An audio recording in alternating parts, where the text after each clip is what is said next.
Adika take a challenge kurso na gambin pire na jakin to Yesu Yon ra chuk chuk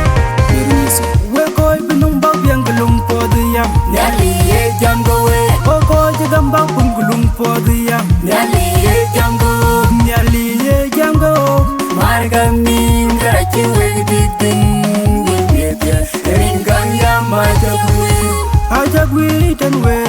Rinnan beloy Dawel liu telbin Nyali ye jamgo Marga min karachi we ditin Wibetya Ringang ya majagwi Ajagwi tan we Rinnan beloy Dawel liu telbin Nyali rilupai kuyene bany bany ben Nyali rilupai kuyene bany bany ben Diranjigam Nyali ranjang kore Enga bentu ngayen den Yesu Doyek tiraga Nyali rilupai kuyene bany bany ben Nyali rilupai kuyene bany bany ben Diranjigam Nyali ranjang kore Enga bentu ngayen den Yesu Doyek tiraga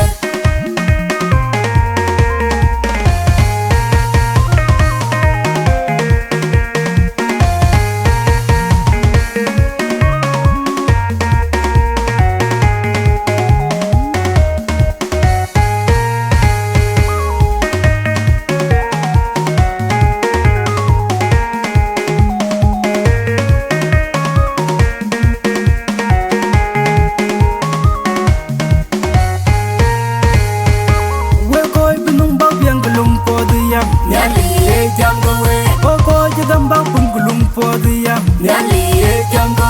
Nyali ye jamgo Marga min karachi we ditin Wibetya Ringang ya majagwi Ajagwi tan we Rinnan beloy Dawel liu telbin Nyali ye jamgo Marga min karachi we ditin Wibetya Ringang ya majagwi Ajagwi tan we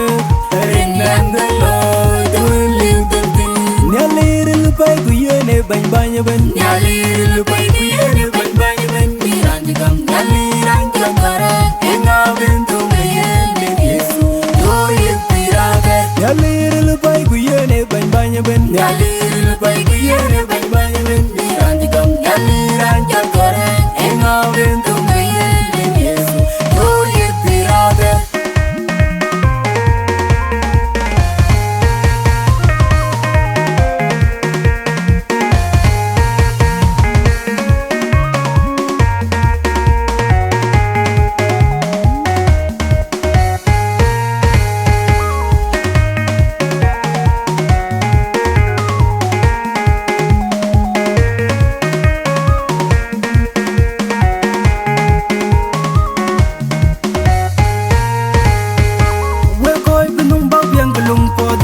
Nyali ye jamgo we Oko jagam bak pun gulung po diya Nyali ye jamgo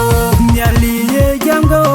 Marga min karachi we ditin Wibetya Ringang ya majagwi Ajagwi tan we